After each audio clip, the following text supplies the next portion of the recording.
I'll be reading tonight from a recently completed manuscript which takes up a story I began in a book called Boyhood that came out 5 years ago. Boyhood followed the life of a child with my name and with my birth date through the South Africa of the 1940s and 1950s. And the present book, Youth, takes up that story in the 1960s again with the same character. When I presented the manuscript of Boyhood to my publisher, he said he was very pleased with it, but wanted to know what genre it fell into, whether it fell into the genre of memoir or the genre of fiction. I asked whether it could not hover in between. He said as far as he was concerned that was fine, but it wouldn't work with the bookstores because they had fiction shelves and biography shelves, and it had to go in one or the other. What is apparently happening with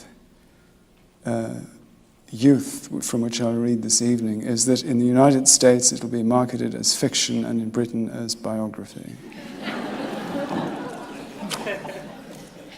I read from towards the end of the book. The situation is the year is 1964 and we are in England, where this person is making a living as a computer programmer. Do remember that the early 1960s were really the infancy of the computer, and computers were very large and very expensive machines. The job listings in the newspapers are full of appeals for computer programmers. England cannot, it would seem, find enough of them. Most are for openings in payroll departments. These he ignores, responding only to the computer companies themselves. Within days, he has had an interview with International Computers and, without hesitation, accepted their offer. He is exultant.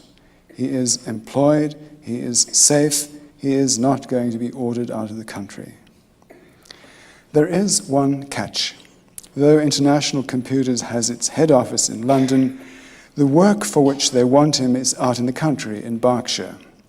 It takes a trip to Waterloo Station, followed by a 1-hour train journey, followed by a bus ride to get there. It will not be possible to live in London. International Computers is prepared to lend new employees the down payment on an appropriately modest home.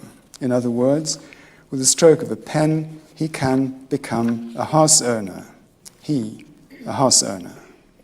And by the same act, commit himself to mortgage repayments that would bind him to his job for the next 10 or 15 years. In 15 years, he will be an old man. A single rushed decision and he will have signed away his life, signed away all chance of becoming an artist. With a little house of his own, in a row of red brick houses, he will be absorbed without trace into the British middle class. All that will be needed to complete the picture will be a little wife and car. He finds an excuse not to sign up for the house loan. Instead, he signs a lease on a flat on the top floor of a house on the fringes of the town. The landlord is an ex-army officer, now a stockbroker, who likes to be addressed as Major Arkwright.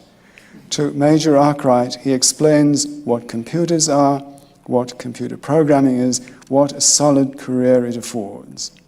Major Arkwright jocularly calls him a boffin. We've never had a boffin in the upstairs flat before, a designation he accepts without murmur. At International Computers, he has an office of his own, a cubicle in a Quonset hut in the back garden of the house that International Computers has outfitted as its computing laboratory. The Manor House, that is what they call it, a rambling old building at the end of a leaf-strewn driveway 2 miles outside Bracknell. Presumably it has a history, though no one knows what that history is. Despite the designation computing laboratory, there is no actual computer on the premises. To test the programs he is being hired to write, he will have to travel to Cambridge University, which owns one of the 3 Atlas computers, the only 3 in existence, each slightly different from the others. The Atlas computer, so he reads in the brief placed before him on his first morning, is Britain's reply to the Americans. Once the engineers and programmers of international computers have got these prototypes running, Atlas will be the biggest computer in the world, or at least the biggest that can be bought on the open market. Atlas will strike a blow for the British computer industry, from which America will take years to recover. That is what is at stake. That is why International Computers has assembled a team of bright young programmers, of whom he has now become one, in this rural retreat. It will be his task to write the routine for the machine to follow at the end of each swing of the magnetic tape it reads. Each of his fellow programmers has a comparable task and a similar schedule. Meanwhile, engineers at the University of Manchester will be working day and night to perfect the electronic hardware. If all goes according to plan, Atlas will go into production in 1965. A race against time, a race against the Americans. That is something he can understand, something he can commit himself to. And the programming itself is interesting. It requires mental ingenuity. It requires, if it is to be well done, a virtuoso command of Atlas's 2-level internal language. He arrives for work in the mornings, looking forward to the tasks that await him. To stay alert, he drinks cup after cup of coffee. His heart hammers, his brain seethes. He loses track of time, has to be called to lunch. In the evenings, he takes his papers back to his rooms at Major Arkwright's and works into the night. So this is what, unbeknown to myself, I was preparing for, he thinks. So this is where mathematics leads one. Autumn turns to winter. He is barely aware of it. He is no longer reading poetry. Instead, he reads books on chess, follows grandmaster games, does the chess problems in the Observer. He sleeps badly. Sometimes he dreams about programming. It is a development within himself that he watches with detached interest.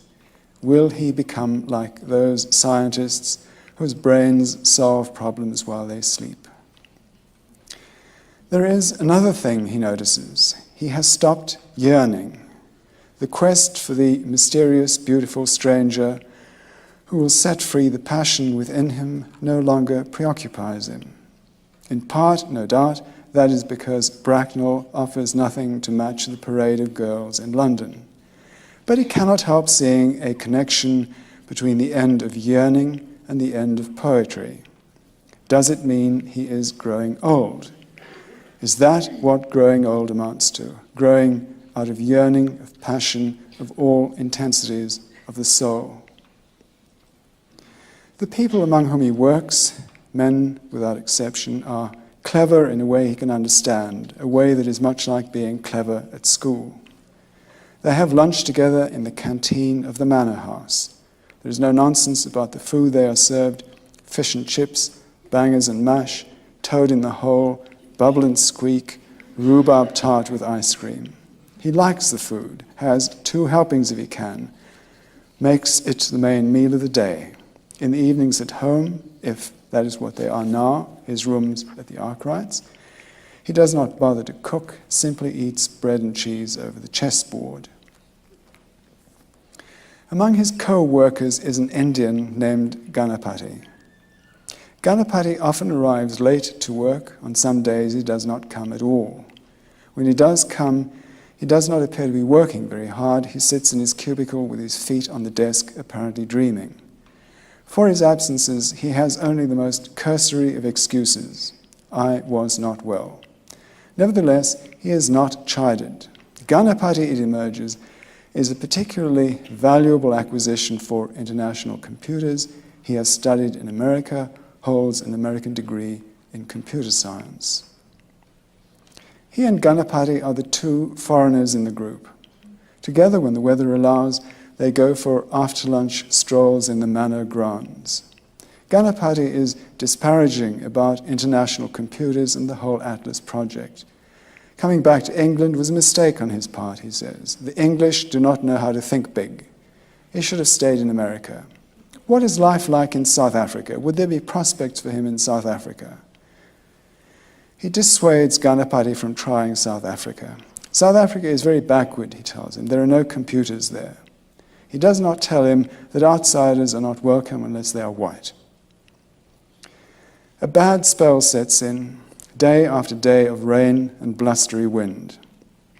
Ganapati does not come to work at all. Since no one else asks why, he takes it upon himself to investigate. Like him, Ganapati has evaded the home ownership option. He lives in a flat on the 3rd floor of a council block. For a long while there is no answer to his knocking. Then Ganapati opens the door. He is wearing pajamas and sandals. From the interior comes a gush of steamy warmth and a smell of rottenness. Come in, says Ganapati, come out of the cold.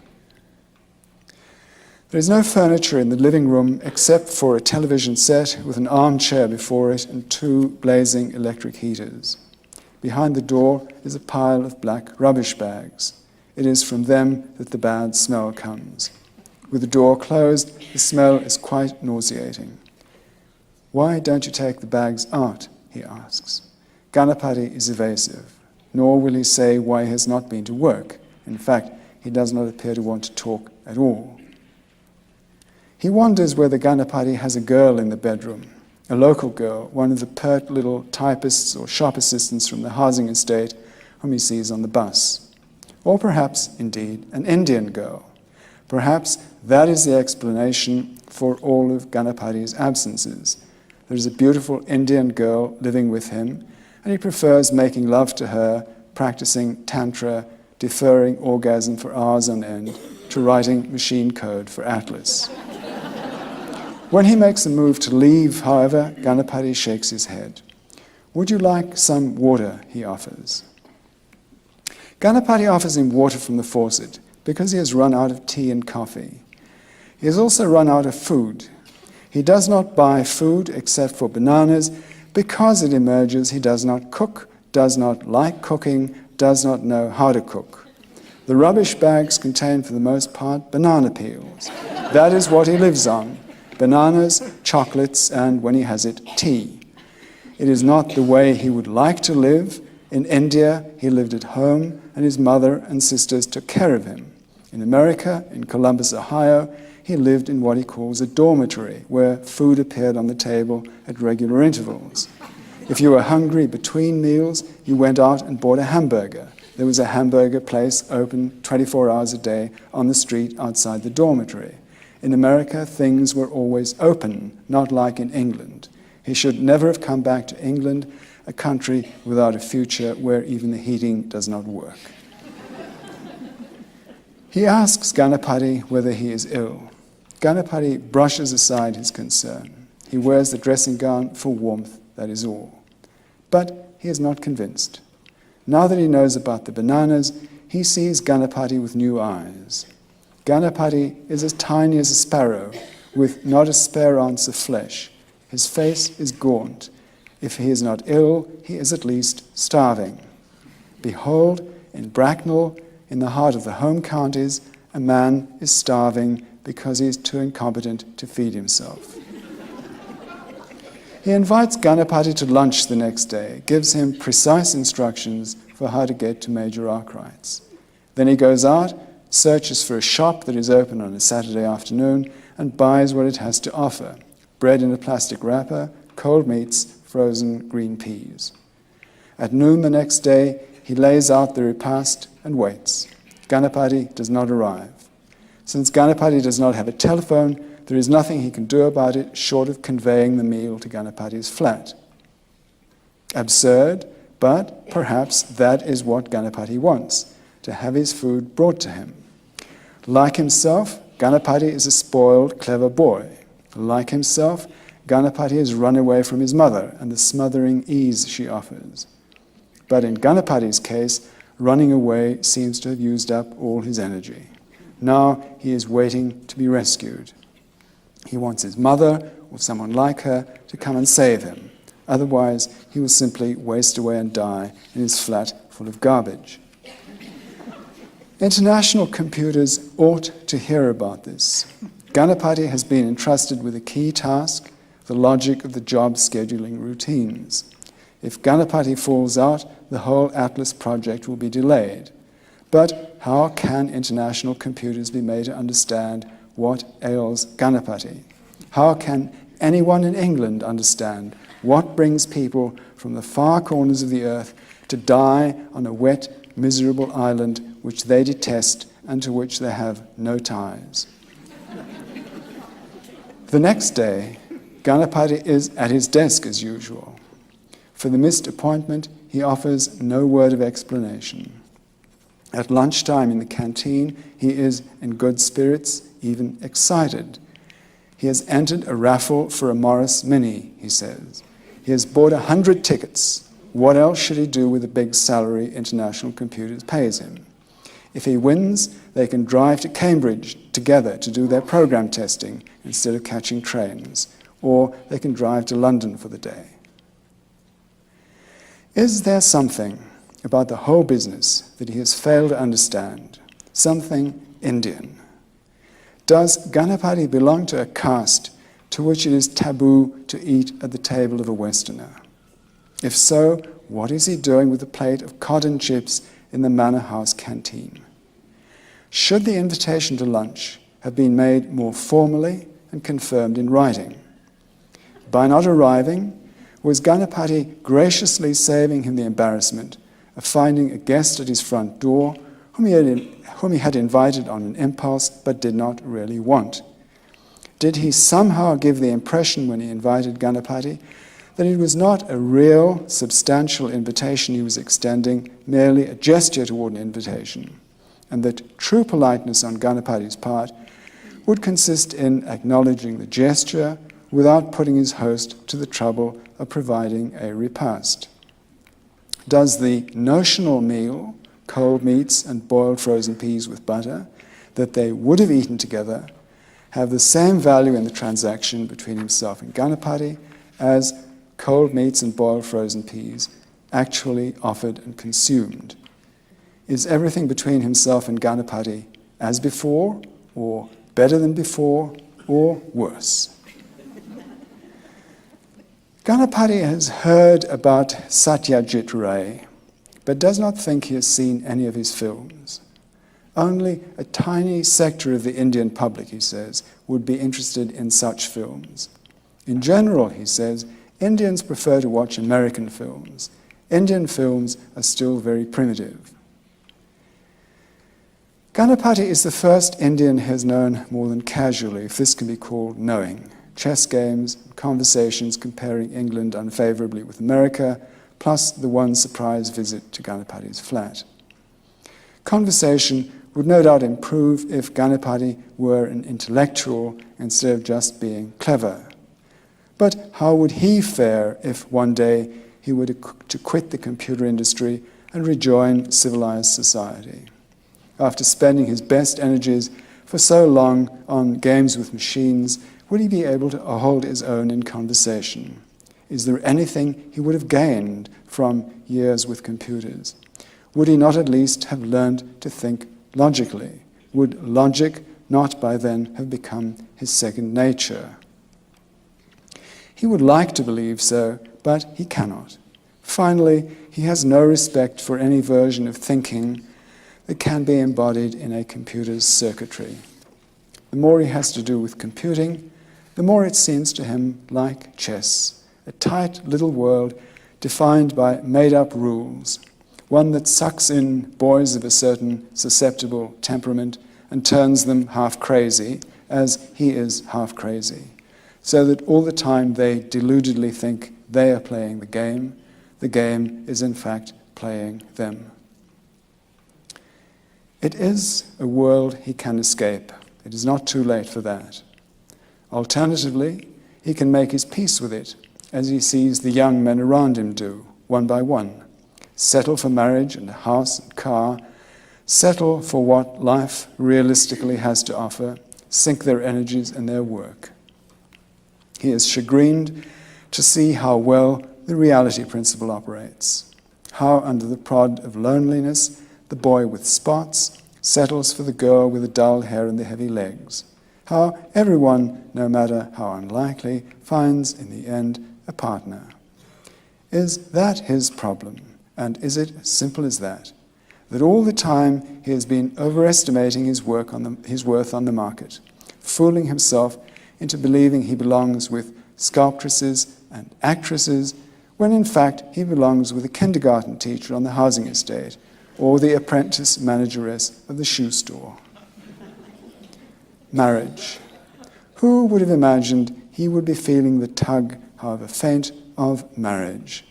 He is not going to give in, not yet, but it is an option he plays with on the long winter evenings, eating his bread and sausages in front of Major Arkwright's gas fire, listening to the radio while the rain patters in the background against the window.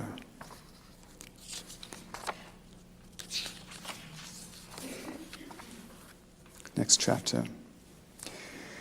He is into his third summer in England.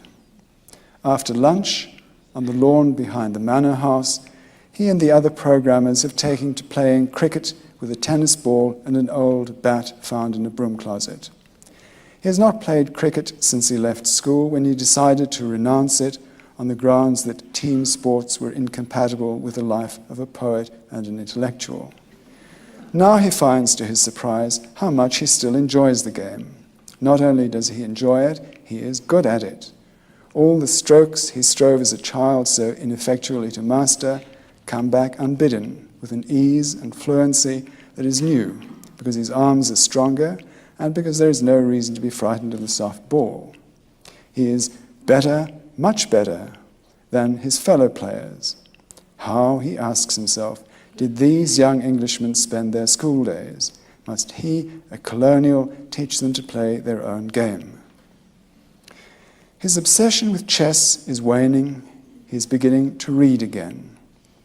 Though the Bracknell Library is itself tiny and inadequate, the librarians are ready to order him any book he wants from the county network.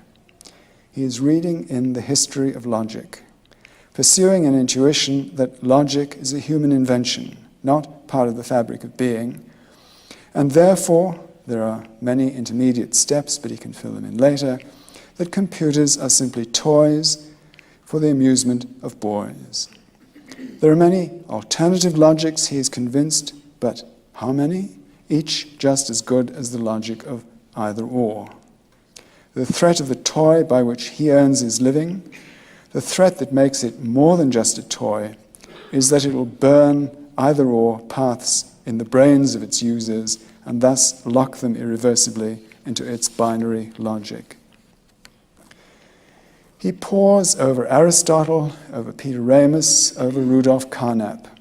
Most of what he reads he does not understand, but he is used to not understanding. All he is searching for at present is the moment in history when either or is chosen and or discarded.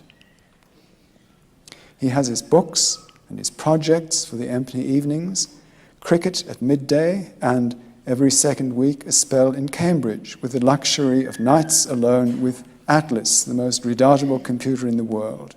Could a bachelor's life, if it has to be a bachelor's life, be any better? There is only one shadow. A year has passed since he last wrote a line of poetry. What has happened to him? Is it true that art comes only out of misery? Must he become miserable again in order to write? Does there not also exist a poetry of ecstasy, even a poetry of lunchtime cricket as a form of ecstasy? Does it matter where poetry finds its impetus as long as it is poetry? Although Atlas is not a machine built to handle textual materials, he uses the dead hours of the night to get it to print out thousands of lines in the style of Pablo Neruda, using as a lexicon the list of the most powerful words in The Heights of Machu Picchu in Nathaniel Tarn's translation. He brings the thick wad of paper home and pores over it. The nostalgia of teapots, the ardor of shutters, furious horsemen. If he cannot for the present write poetry that comes from the heart, if his heart is not in the right state to generate poetry of its own, can he at least string together pseudo-poems made up of phrases generated by a machine, and thus, by going through the motions of writing, learn again to write? Is it fair to be using mechanical aids to writing? Fair to other poets, fair to the dead masters? The surrealists wrote words on slips of paper and shook them up in a hat and drew words at random to make up lines. William Burroughs cuts up pages and shuffles them and puts the bits together. Is he not doing the same kind of thing? Or do his huge resources, what other poet in England, in the world, has a machine of this size at his command? Does that turn quantity into quality? Yet, might it not be argued that the invention of computers has changed the nature of art by making the author and the condition of the author's heart irrelevant? He sends a selection of his Neruda poems to a friend in Cape Town who publishes them in a magazine he edits. A local newspaper reprints one of the computer poems with a derisive commentary. For a day or two, back in Cape Town, he is notorious as the barbarian who wants to replace Shakespeare with a machine. Besides the Atlas computers in Cambridge and Manchester, there is a third Atlas. It is housed at the Ministry of Defence's Atomic Weapons Research Station outside Aldermaston, not far from Bracknell. Once the software that runs Atlas has been tested in Cambridge and found good, it has to be installed on the Aldermaston machine. Assigned to install it are the programmers who wrote it. But first, these programmers have to pass a security check. Each is given a long questionnaire to fill in about his family, his personal history, his work experience. Each is visited at home by men who introduce themselves as from the police, but are more likely from military intelligence. All the British programmers are cleared and given cards to wear around their necks during visits with their photographs on them.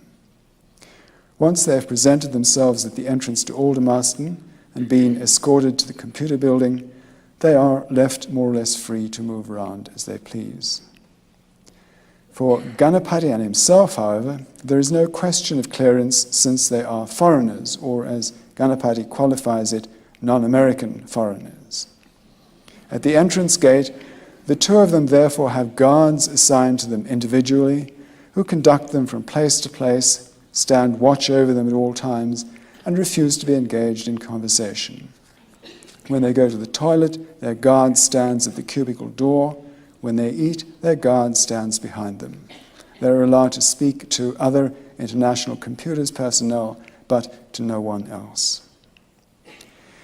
He spends a total of 10 days at Aldermaston over a period of weeks. By the time he is finished, the tape scheduling routines are working as well as they work at Cambridge. His task is done. Doubtless there are other people who could have installed the routines, but not as well as he, who wrote them and knows them inside out. Other people could have done the job, but other people did not.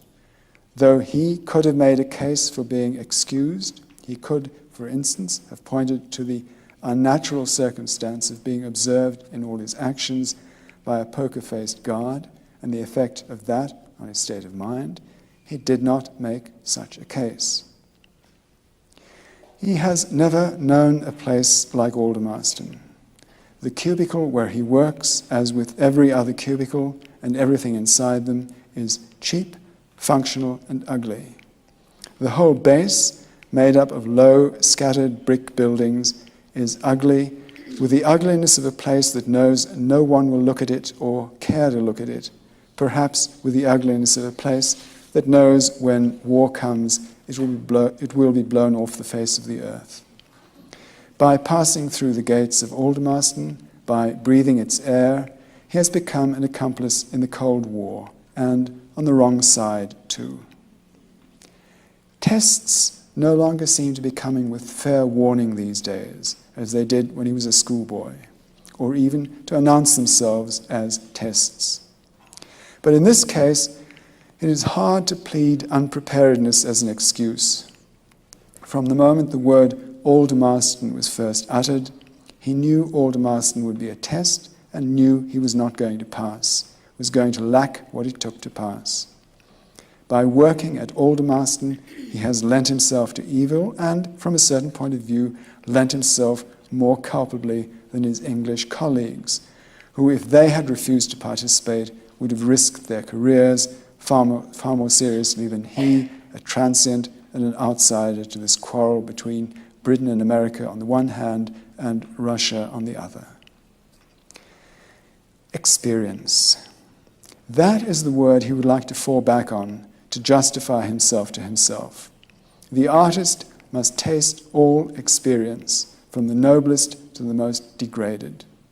Just as it is the artist's destiny to experience the most supreme creative joy, so he must be prepared to take upon himself all in life that is miserable, squalid, ignominious. Aldermaston, the wretched cubicle in which he works with its plastic furniture and its view onto the back of a furnace, the armed man at his back, can be regarded simply as experience, as a further stage in his journey into the depths. It is a justification that does not for a moment convince him. It is sophistry, that is all, contemptible sophistry. And if he is going to claim further that telling self-justifying lies to oneself is getting to know intellectual squalor at first hand, then the sophistry will only become more contemptible. There is nothing to be said for it, nor, to be ruthlessly honest, is there anything to be said for its having nothing to be said for it. As for ruthless honesty is not a hard trick to learn. On the contrary, it is the easiest thing in the world. As a poisonous toad is not poison to itself, so one soon develops a hard skin against one's own honesty. Death to reason, death to talk. All that matters is doing the right thing, whether for the right reason or the wrong reason or no reason at all. Working out the right thing to do is not difficult. He does not need to think over long to know what the right thing is. He could, if he chose, do the right thing with near infallible accuracy. What gives him pause is the question of whether he can go on being a poet while doing the right thing. When he tries to imagine what sort of poetry would flow from doing the right thing time after time after time, he sees only blank emptiness. The right thing is boring. So he is at an impasse. He would rather be bad than boring, has no respect for a person who would rather be bad than boring, and no respect either for the cleverness of being able to put his dilemma neatly into words. Despite cricket and books, despite the ever-cheerful birds greeting the sunrise with chirps from the apple tree beneath his window, weekends remain hard to get through, particularly Sundays. He dreads waking up on Sunday mornings. There are rituals to help one through Sunday, principally going out and buying the newspaper and reading it on the sofa and clipping out the chess problems. But the newspaper will not take one much beyond 11 in the morning, and anyhow, reading the Sunday supplements is too transparently a way of killing time. He is killing time. He is trying to kill Sunday so that Monday will come sooner, and with Monday, the relief of work. But in a larger sense, work is a way of killing time too. Everything he has done since he stepped ashore at Southampton has been a killing of time while he waits for his destiny to arrive. Destiny would not come to him in South Africa, he told himself. She would only come like a bride in London or Paris or perhaps Vienna, because only in the great cities of Europe does destiny reside. For nearly 2 years he waited and suffered in London, and destiny stayed away. Now, having not been strong enough to bear London, he has beaten a retreat into the countryside, a strategic retreat. Whether destiny pays visits to the countryside is not certain, even if it is the English countryside, and even if it is barely an hour by train from Waterloo. Of course, in his heart, he knows destiny will not visit him unless he makes her do so. He has to sit down and write. That is the only way. But he cannot begin writing until the moment is right. And no matter how scrupulously he prepares himself, wiping the table clean, positioning the lamp, ruling a margin down the side of the blank page, sitting with his eyes shut, emptying his mind in readiness, in spite of all this, the words will not come to him. Or rather, many words will come, but not the right words, not the sentence he will recognize at once from its weight, from its poise and balance, as the destined one.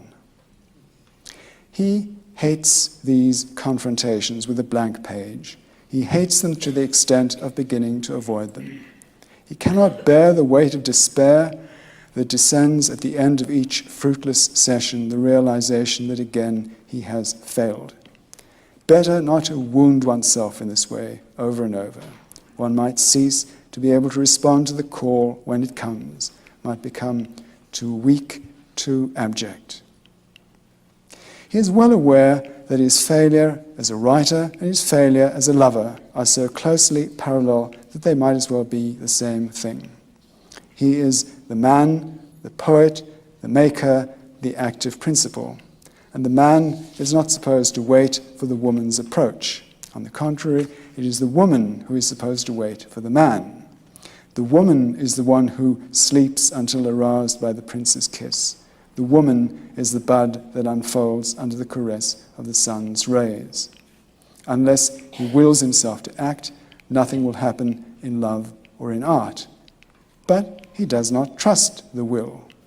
Just as he cannot will himself to write, but must wait for the aid of some force from outside, force that used to be called the muse, so he cannot simply will himself to approach a woman without some intimation, from where, from her, from within him, from above, that she is his destiny. There is another and more brutal way of saying the same thing. In fact, there are hundreds of ways. He could spend the rest of his life listing them. But the most brutal way is to say that he is afraid. Afraid of writing, afraid of women. He may pull faces at the poems he reads in magazines like Ambit and Agenda, but at least they are there in print in the world. How is he to know that the men who wrote them did not spend years squirming as fastidiously as he in front of the blank page? They squirmed, but then, finally, they pulled themselves together and wrote as best they could what had to be written, and mailed it out, and suffered the humiliation of rejection, or the equal humiliation of seeing their effusions in cold print in all their poverty. That is how it is done. That is how the world works. That is what is required. A stupid, insensitive doggedness, a readiness to fail and fail again. What is wrong with him is that he is not prepared to fail. He wants an A or an alpha or 100% for his every attempt, and a big excellent in the margin. Ludicrous, childish. He does not have to be told so. He can see it for himself. Nevertheless, he cannot do it. Not today, perhaps tomorrow. Perhaps tomorrow he will be in the mood, have the courage. If he were a warmer person, he would no doubt find it all easier. Life, love, poetry. But warmth is not in his nature. Poetry is not written out of warmth anyway. Rimbaud was not warm. Baudelaire was not warm. Hot, indeed, yes, when it was needed. Hot in life, hot in love, but not warm. He, too, is capable of being hot. He has not ceased to believe that. But for the present indefinite, he is cold. Cold, frozen. And what is the upshot of this lack of heat, this lack of heart? The upshot is that he is sitting alone on a Sunday afternoon in an upstairs room in a house in the depths of the Berkshire countryside, with crows cawing in the fields and a grey mist hanging overhead, playing chess with himself, growing old, waiting for evening to fall so that he can, with a good conscience, fry his sausages and bread for supper. At 18, he might have been a poet. Now, he is not a poet, not a writer, not an artist. He is a computer programmer, a 24-year-old computer programmer in a world in which there are no 30-year-old computer programmers. At 30, one is too old to be a programmer. One turns oneself into something else, some kind of businessman, or one shoots oneself.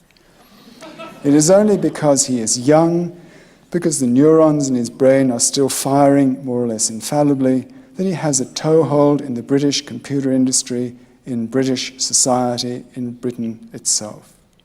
He and Ganapati are two sides of the same coin.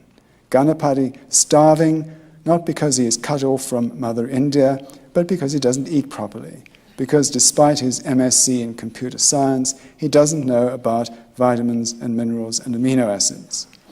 And he, locked into an attenuating endgame, playing himself with each move further into a corner and into defeat. One of these days, the ambulance men will call at Ganapati's flat and bring him out in a stretcher with a sheet over his face.